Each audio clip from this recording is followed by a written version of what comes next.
본격 취준생 토론 배틀 쇼! 취준생들이 알고 싶어하는 진짜 이야기를 들려드립니다. 취업에 관한 고정관념과 편견을 깨드리겠습니다. 진-감! 안녕하세요. 안녕하세요.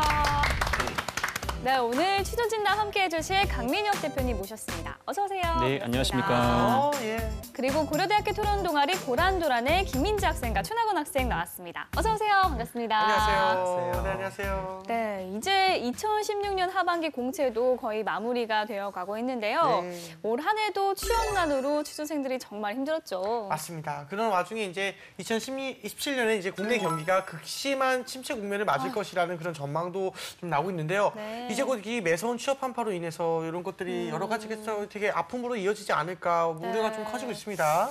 네, 그렇습니다. 취업의 문은 점점 좁아지고 문턱은 높아지다 보니까 이 취업이 아닌 다른 곳으로 방향을 틀기도 한다고 해요. 네. 예, 몇 년간 취업난이 이어져 오면서 아무래도 구직하시는 분들이 굉장히 많아졌고 반대로 또 기업은 굉장히 경제 악화가 되었기 때문에 많은 지원자들을 채용하지 않다 보니까 아무래도 우리 학생들은 이제 새로운 방도를 찾을 수밖에 없습니다. 네. 그래서 4년제를 졸업하면 다시 전문대학으로 이렇게 들어간 학생들도 있다고 해요. 네. 무려 5년간 약 7천여 명 정도가 다시 입학을 한다고 하고 네. 또 이와는 좀 다르게 4년제 대졸 이후에 이 대학원에 진학하는 경우가 있는데 네. 과거에는 이렇게 스펙을 좀 높여보겠다는 취지로 갔었는데 이제는 좀 더 전문화된 영역에서 본인의 역량을 개발하기 위해서 전문 대학원에 진학하는 게 좀 높아졌다고 합니다. 그렇군요. 근데 전문 영역이라고 하면은 로스쿨 같은 걸 말하는 건가요, 혹시?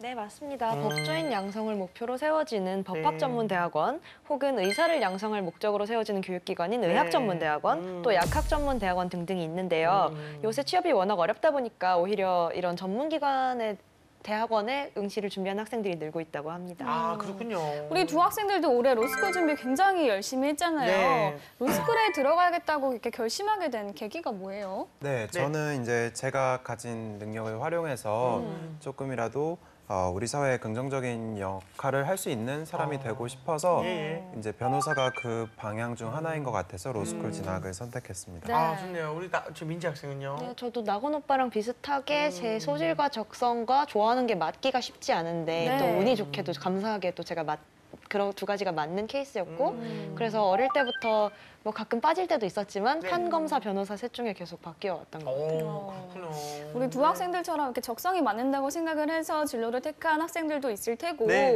현실을 조금 바꿔보고자 하는 의지를 가졌거나 혹은 정말 취업이 안 돼서 울며 겨자 먹기로 대학원 진학을 준비하는 친구들도 있을 것 같아요. 맞습니다. 그래서 이제 오늘은 대학원 진학을 좀 생각하고 학생들에게 조금이나마 도움을 주고자 대학원에 관한 키워드 몇 가지 준비를 했어요. 네, 취준생과 대학원 첫 번째 키워드 공개해 주세요. 네. 취준생과 대학원. 뭐가 첫 번째 나올까요? 키워드는 고스펙. 고스펙. 나올 것 같았습니다. 아무래도 대학원에 간다는 게 즉 고스펙을 의미한다는 걸까요? 그렇죠, 아니면 그렇죠. 또 대학원에 가기 위해서 많은 스펙이 필요하다. 뭐 이런 얘기일 수도 있고. 그렇죠. 이중적인 의미지만 둘 다 포함은 되네요, 진짜. 네. 네, 첫 번째 키워드 준비한 나건 학생 뭔가요? 네, 지난 9월 2016 법학전문대학원 공동 입학 설명회가 열렸는데요. 네. 현장은 발 디딜 틈 없이 붐볐습니다. 3천여 명의 로스쿨 준비생들이 이곳을 찾았기 때문인데요.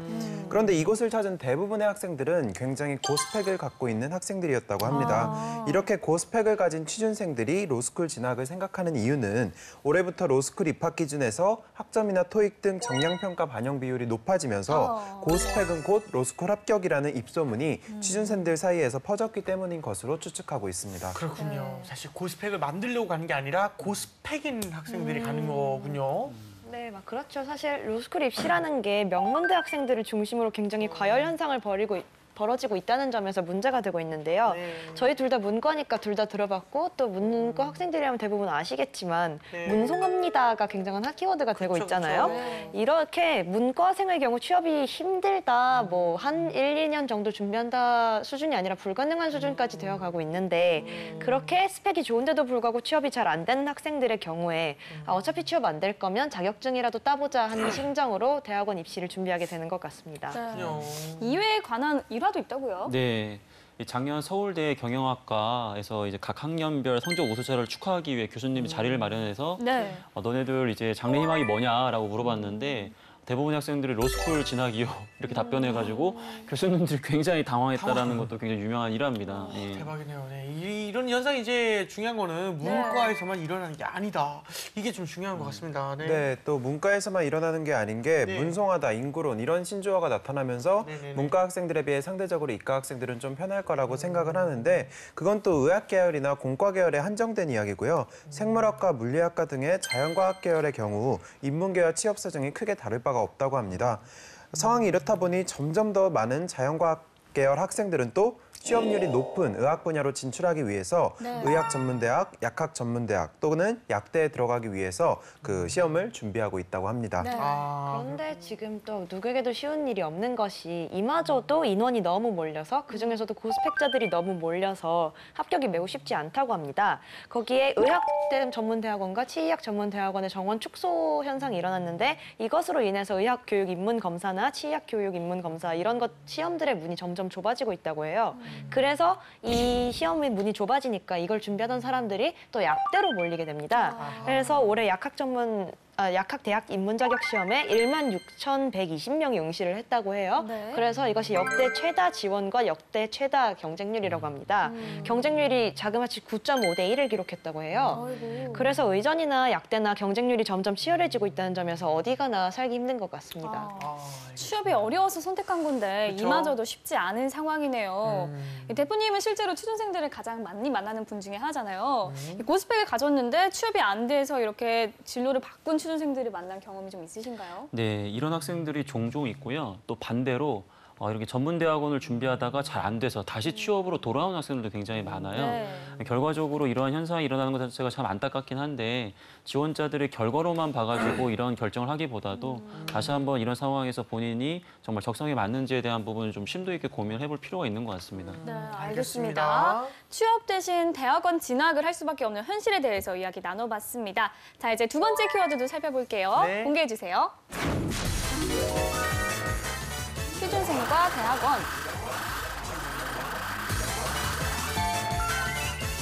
강남역 2번 출구? 뭐 있죠? 저희 회사가 있는 곳인 것 같습니다. 되게 틈새 홍보를. 출퇴근하기 힘드시겠어요. 2번 출구에 맛집 많은데. 그렇죠. 돈가스 집. 네. 그거 25겹죠? 네? 네. 간접 홍보 아니에요? 예, 너무 맛있거든요. PPL 하세요. 아니에요. 알겠습니다. 강남역 2번 출구 어떤 뜻인가요, 민지 학생? 네, 서울 강남역 2번 출구를 나와서 대류번 골목길로 들어서면 네. 마치 옛날 신림동 고시촌 기억하시죠? 마치 그런 풍경을 연상을 시키는 광경이 보인다고 합니다.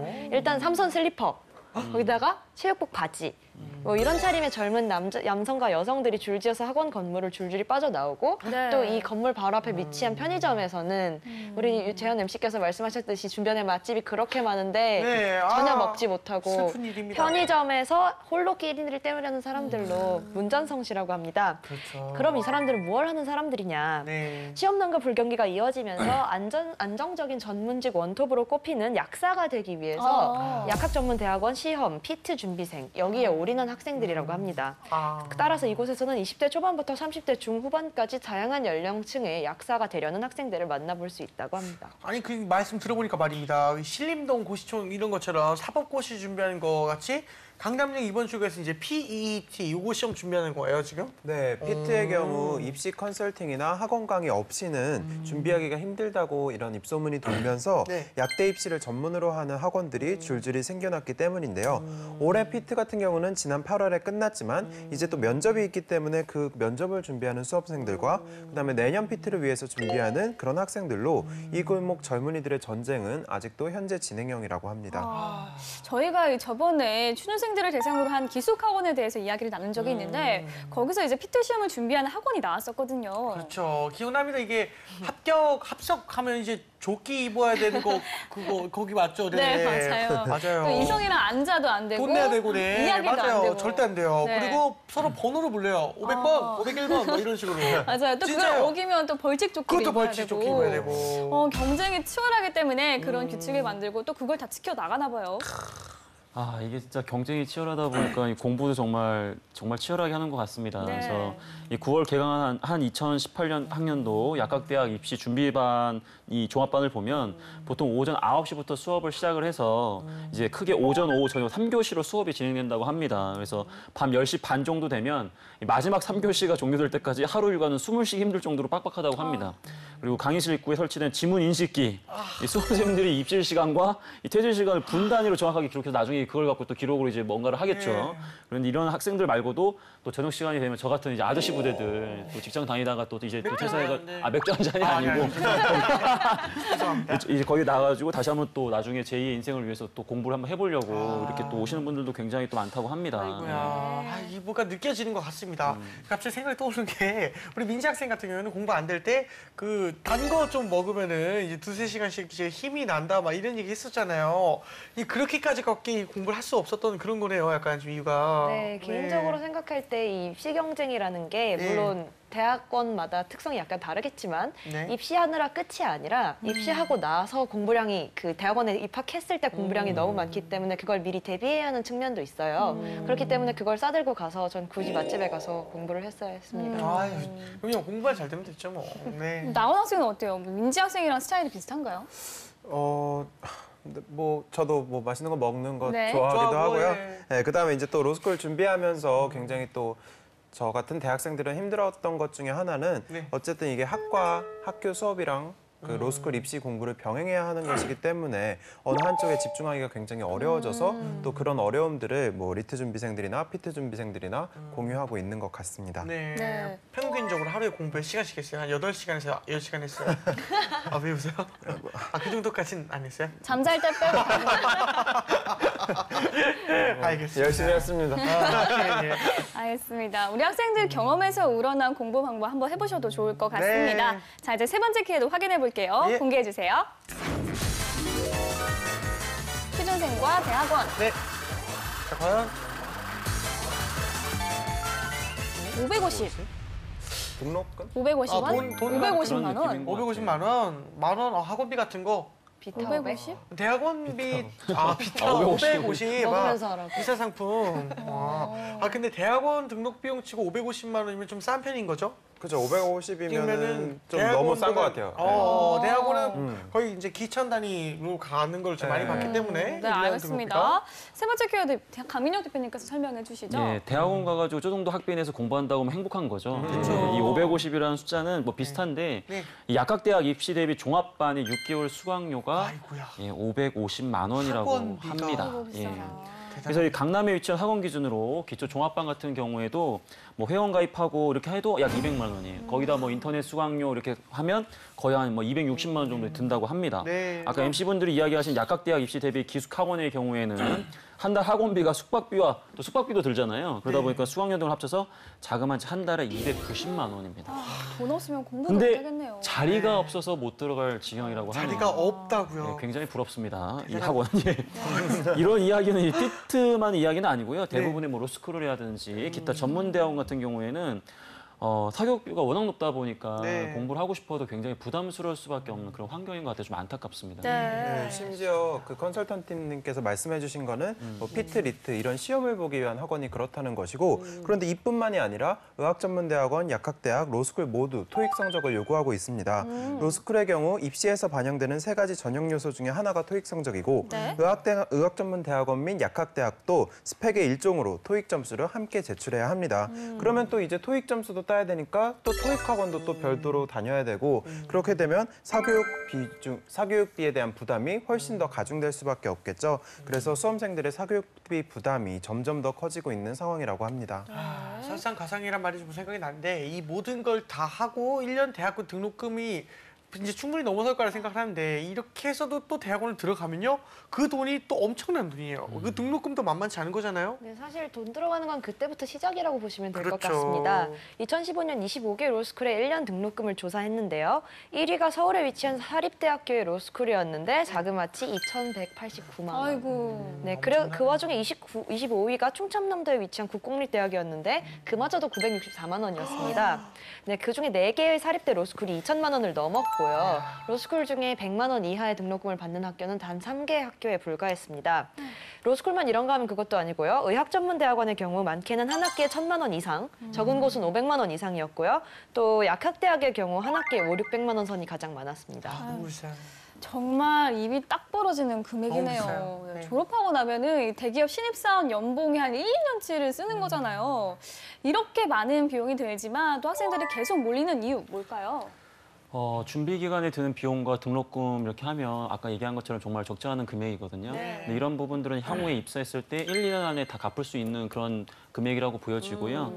그리고 어차피 뭐 가만히 있는다고 해서 뭐 취업이 되는 것도 아니고 우리 지원자들 어떻게든 이 취업률을 높이기 위해서 좀 더 좋은 곳을 바라봐야 되기 때문에 뭐 이런 부분을 선택했는데 실제로 취업률도 굉장히 좀 좋습니다. 그리고 뭐 이런 취업률이 좋다기보다도 아무리 이런 쪽은 전문직이다 보니까 사회적으로 봤을 때도 좀 더 좋은 인식이 있다라는 측면도 좀 작게나마 좀 고려가 된 것 같고 단순하게 뭐 이런 타이틀을 봐서 지원했다 그렇게 얘기하기 굉장히 조심스럽습니다만 사회 자체가 뭐 이러한 구조가 됐다는 것 자체가 굉장히 안타깝고 어쨌든 이건 실질적인 현상이잖아요. 그래서 네. 우리가 또 취준생을 바라보는 입장에서 이런 부분들을 단순하게 나쁘게만 또 볼 수 없는 부분이고 좀 더 여러 가지 면들을 좀 보면서 판단을 좀 해줘야 될 것 같아요. 알겠습니다. 네. 진학을 위한 사교육비와 등록금, 취업을 위해 진학을 준비하고 있는 취준생들의 현실에 대한 이야기 나눠봤습니다. 네. 우리 취준생들 다시 한번 힘내시고요. 네. 이제 네 번째 키워드도 확인해 보겠습니다. 네. 공개해 주세요.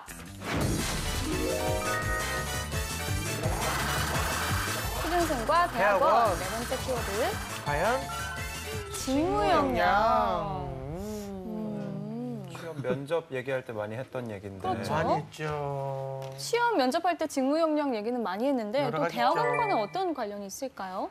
이 대학원을 감으로써 이제 직무 역량의 완성이다 뭐 아니면 이제 요즘 취업하기 힘드니까 이 직무 역량을 사실 대학원이랑 고스펙에서 찾는 것이 아닌가 막 이런 생각이 좀 드는데요. 네, 민지 학생 예. 맞나요? 네, 맞습니다. 맞아요? 사실 올 한 해 어. 취준 진전에서 가장 많이 거론된 단어일 텐데 직무 대학원. 역량이라는 게 네. 직무 역량이.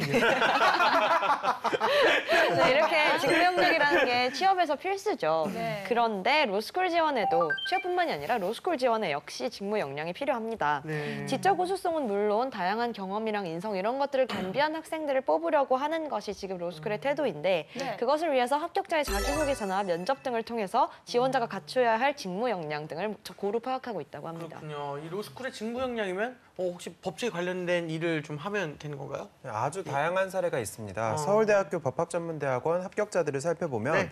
학부 시절 장애인의 이동권 보호를 위해 캠퍼스 내 저상버스 도입 운동을 벌이고 학내외 다양한 기구를 설득해 이를 이루어냈다는 시각장애인도 있고요. 대형 로펌에서 제약 분야 특허 전문 변리사로 일하던 중 특허 분쟁의 궁극적 해결에 관한 어떤 직업적 한계를 깨달아서 그래서 변호사가 되고자 로스쿨에 진학했다는 약사이자 변리사 자격증 보유자로 합격한 사례도 있었습니다. 새롭네요. 네, 한국국제협력단 소속으로 몽골에서 2년 반 동안 생활까지 하면서 몽골 관세청의 관제 행정 시스템 개발에 대해서 참여했던 그런 경험과 그리고 데이터 처리 기술에 관한 논문을 국제학회 공저자로 발표한 전공자 이런 사람이나 병원에서 의료 소송에 대한 자문에 회신하는 일을 담당을 하면서 다수의 의료 분쟁을 접해 온 바 있는 성형외과 전문의 등도 있다고 합니다. 네. 법률사무소에서 인턴을 한 정도의 수준이 아니네요. 네, 그러네요. 물론 이 변호사라는 이 직업 자체가 굉장히 좀 지성이 좀 갖춰져야 되는 건 맞는데 사람을 상대로 해야 되기 때문에 어떻게 보면 굉장히 또 서비스직이라고 또 볼 수 있는 부분이에요. 네. 그래서 소통 능력은 굉장히 필요하고요. 네. 또한 모 방송을 보면 굉장히 뭐 이렇게 변호사로서 정말로 사회 이익에 반하는 행동을 하는 그런 사례도 많이 보이는데 네.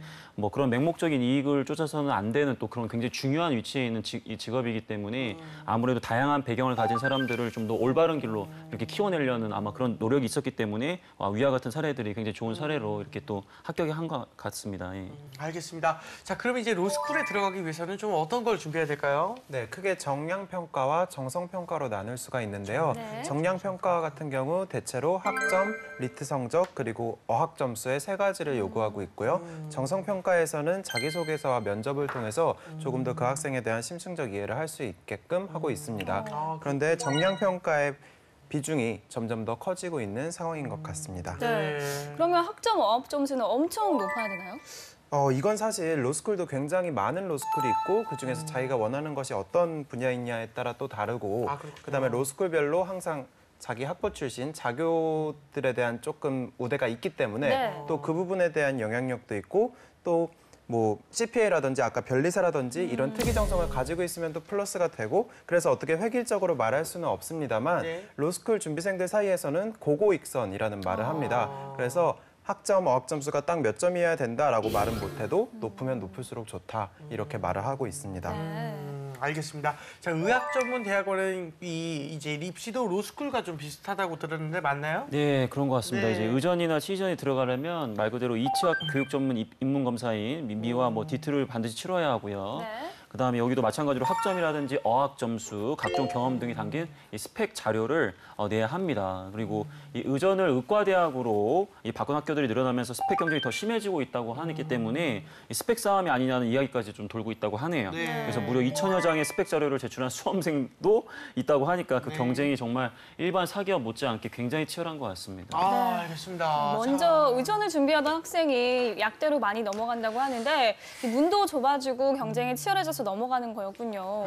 그렇다면 약대는 좀 스펙 경쟁이 덜한가요? 정도가 조금 덜할 뿐이지 스펙 경쟁이 아예 없는 건 아닙니다. 그렇죠. 봉사활동이나 수상 경력, 병원 근무 경력, 그리고 자격증 등의 서류를 다 받고 있기 때문에 조금이라도 이런 점에서 경력을 더 보여주고 플러스를 챙겨가려고 하는 사람들이 많다고 합니다. 네. 다양한 경험에 자기소개서나 증빙 서류가 반드시 필요하고요. 또 전체적인 입시 과정은 비슷합니다. PT라는 시험을 치고 어학 점수와 학점을 제출해야 합니다. 그다음에 지성 신청 면접 그리고 인성 면접 등을 통해서 최종적으로 합격자를 선발한다고 합니다. 그렇군요. 이 대학원 들어가는데도 이게 필요한 이름이 경력이 정말 문제인 것 같아요. 네. 경력을 쌓을 기회는 주지 않고 왜 경력을 요구하는지 참 답답한 노릇입니다. 네. 대학원 진학에서도 빠질 수 없는 직무 역량에 대해서 알아봤습니다. 네. 자, 이제 마지막 키워드 공개해 주세요. 네. 취준생과 대학원 마지막 키워드 자, 마지막 키워드는 과연 무엇일까요? 변시낭인. 변시낭인? 저는 많이 들어본 말이에요. 줄임말인 것 같아요. 변호사 시험 낭인? 뭐 이런 건가요? 어. 그런 비슷한 것 같은데. 변호사 시험? 그럼 낭이랑 인도 좀 줄임말 아닐까요? 낭인이 떠돌아다니는 사람들을 이야기하잖아요. 그 변호사 변- 시험을 떨어다니는 뭐 그런 건가? 나만 학생 뭔가요? 네, 변시 낭인이란 변호사 시험에 응시할 수 있는 제한 횟수 5번의 기회를 모두 소진해서 모두 떨어지고 나서 구직 신장을 헤매는 사람들을 의미한다고 합니다. 변호사 시험 같은 경우는 로스쿨 졸업 이후에 딱 5번밖에 칠 수가 없는데요. 근데 그것도 합격률이 굉장히 높은 게 아니기 때문에 그 5번 모두 떨어지게 되면은 기껏 이렇게 로스쿨에서 열심히 공부를 했는데 아예 변호사가 될 수 있는 자격을 박탈당하는 것입니다. 그래서 올해 제5회 변호사 시험이 5번째 변호사 시험을 봤는데요. 합격자 발표와 함께 변시 낭인이 등장했다고 합니다. 그러면 올해 그 정말 마음 아프지만 그런 변신낭인이 몇 명이나 됐나요? 네, 올해 4월에 5회 변호사 시험 합격자가 최종적으로 발표가 됐습니다. 네네네. 총 합격자는 1,581명으로 네. 입학 정원 대비 79.1%, 네. 응시자 대비 55.2%, 그러니까 절반 네네. 정도 수준인데요. 네. 여기서 발생한 변신낭인은 총 94명. 아이고. 그러니까 이 94명이란 5년간 총 5회 응시 기회를 모두 소진해서 더 이상 변호사 시험을 치를 수가 없는 로스쿨 1회 졸업자들입니다. 제가 아까 말씀드렸듯이 1년에 2천만 원씩 드는 많은 등록금과 시간을 쏟아놓는데 결국 이것들을 모두 낭비한 셈이 되는 겁니다. 그래서 그런지 더욱 안타깝게 들리는 것 같습니다. 네, 이제 너무- 더 이상 기회가 없는 거잖아요. 정말 안타까운 것 같습니다, 진짜. 근데 이제 더 이상 기회가 없다면 이분들은 어떻게 되는 건가요? 이거 일단 뭐 굉장히 안타까운 이야기인 것 같은데요. 이 법조인의 길을 포기하고 다른 분야로 진출한 사람도 물론 있을 수는 있겠지만은 기본적으로 이 법학 석사 경험을 살릴 수 있는 경우가 많지 않아요. 그러다 보니까 불합격자는 마음의 상처와 빚을 떠안고 정말 구직 시장을 헤매는 낭인이 되는 거죠.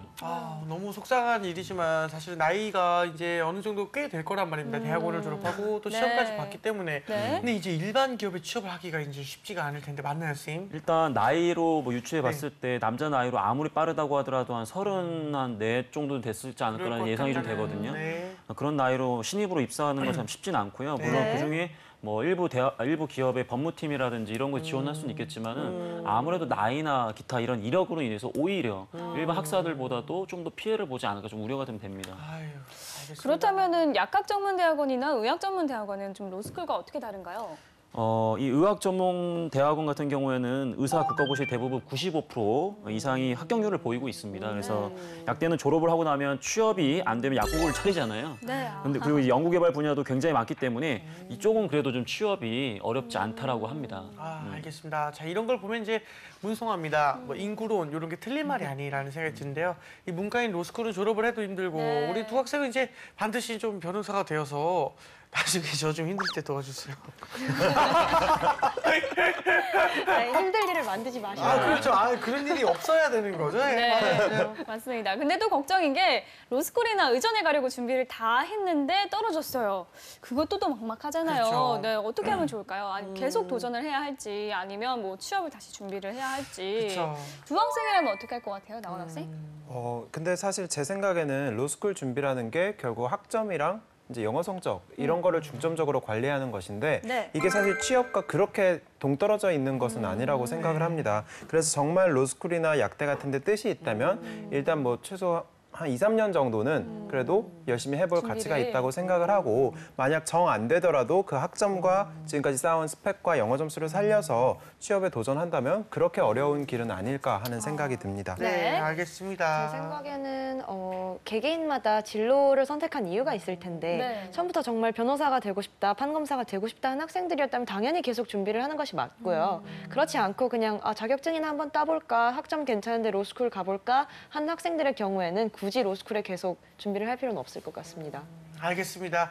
자, 해답은 없겠지만 뭐 만약에 이런 학생이 찾아온다면 이 대표님께서는 어떤 해결책을 좀 주시겠어요? 일단은 아까 민지 학생이 얘기한 거 크게 다르지 않는 것 같아요. 네네. 개인마다 상황이 다르거든요. 예를 들어 적성도 맞고 뭐 집안도 좀 부유해서 여유도 있고 네. 시간도 좀 있다. 그쵸. 다시 한번 도전할 가치가 있겠죠. 아, 근데 그렇군요. 뭐 그런 경제적인 부분과 관계없이 적성에도 맞지 않는데 주변에 이런 뭐 인식이라든지 기타 여러 가지 이유 때문에 지원했다고 한다면 다시 한번 자기 자신을 돌아보는 계기로 삼아야 될 것 같습니다. 알겠습니다. 자, 오늘은 취업을 위해 취업이 아닌 다른 길을 선택한 취준생들에 대해서 이야기 나눠봤습니다. 네. 대학원 진학을 고려하고 있는 취준생들이 많을 텐데요. 그래서 직접 준비를 한 학생들에게 대학원 준비 과정에 대한 진실을 낱낱이 들어보도록 하겠습니다.